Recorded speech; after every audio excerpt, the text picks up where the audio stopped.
Diawali dengan permulaan yang membuat gua tertarik dengan film ini, karena membuat gua bertanya-tanya dan berakhir dengan penutup yang luar biasa. Film Recall ini menurut gua adalah salah satu film yang berhasil memuaskan gua. Bercerita tentang seorang wanita yang kehilangan ingatannya ditambah dengan dirinya yang mulai melihat kejahatan yang akan terjadi. Sebelum memulai, gua ingatkan jika di video ini akan berisi spoiler, jadi buat kalian yang belum menonton film ini, silahkan tinggalkan video ini. Tapi kalau kalian gak masalah dengan spoiler, baiklah. Buat yang ingin membantu gua, silahkan cek link Saweria gua yang ada di deskripsi video. Terima kasih. So, inilah dia penjelasan ending film Recall menurut sok taunya gua. Nah, di sini gua akan menjelaskannya dengan singkat saja dan gua akan coba bahas satu persatu. Jadi, apa yang dilihat oleh Sojin ketika ia memegang atau ada kontak fisik yang dilakukannya, sebenarnya itu bukanlah halusinasi atau kejadian yang akan datang. Tapi itu adalah deja vu atau ingatan masa lalu dari Sojin. Karena di awal film kan dilihatkan jika Sojin dirawat di rumah sakit dengan kepala diperban dan dia tuh nggak ingat apa-apa. Sojin mengalami kerusakan korteks cerebral di bagian otaknya dan dokter pun mengatakan jika Sojin dapat melihat masa depan yang akan terjadi, itu kecil kemungkinannya. Di dalam dunia medis, sebagian besar pemrosesan informasi sensorik dari 5 indera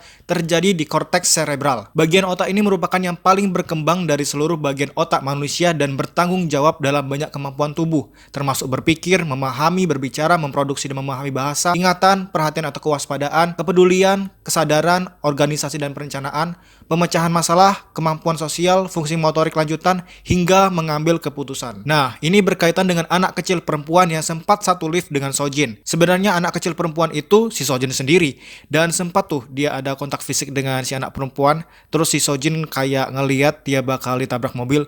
Nah, itu sebenarnya ingatan masa lalu si Sojin. Ini diperkuat dengan ending film waktu si Sojin pergi ke apartemen terus ketemu dengan si anak perempuan itu lagi. Dan nama si anak perempuan itu juga Sojin, atau nama lengkapnya Choi Sojin. Kemudian muncullah anak laki-laki yang mengatakan jika namanya berubah menjadi Kim Sojin, adik perempuan Kim Sunwo. Nah, muncul pertanyaan lagi nih, siapa si anak laki-laki itu dan siapa Kim Sunwo? Kim Sunwo adalah kakak angkat dari Sojin. Di menit-menit awal kita diberitahu jika Sojin adalah anak yatim piatu. Ayahnya meninggal pada tanggal 12 Juni 2001 dan ibunya meninggal pada 3 Agustus 1993. Nah, anak laki-laki ini namanya Kim Sunwo yang merupakan ingatan dari Sojin ketika masih kecil.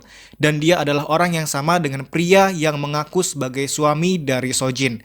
Alasannya mengaku sebagai suami dari Sojin ya karena ingin melindungi Sojin dari suami asli Sojin yang kejam. Dua foto pernikahan dengan pria yang berbeda yang ada di apartemen Sojin dan di rumah aslinya di Seoul membuktikan fakta itu. Nah, ketika polisi ingin keluar pun mengatakan bukannya fotonya terbalik. Dan fotonya memang terbalik. Seharusnya Sojin yang berada di sebelah kanan, bukannya sebelah kiri. Dan mungkin budaya di Korea mempelai wanita harus foto di sebelah kanan. Mungkin saja. Pertanyaan ini pun sebenarnya terjawab di ending film. Di ending film juga menjelaskan jika suami asli dari Sojin sebenarnya masih hidup walaupun mengalami luka yang cukup serius. Namun pada akhirnya ia tertangkap oleh polisi.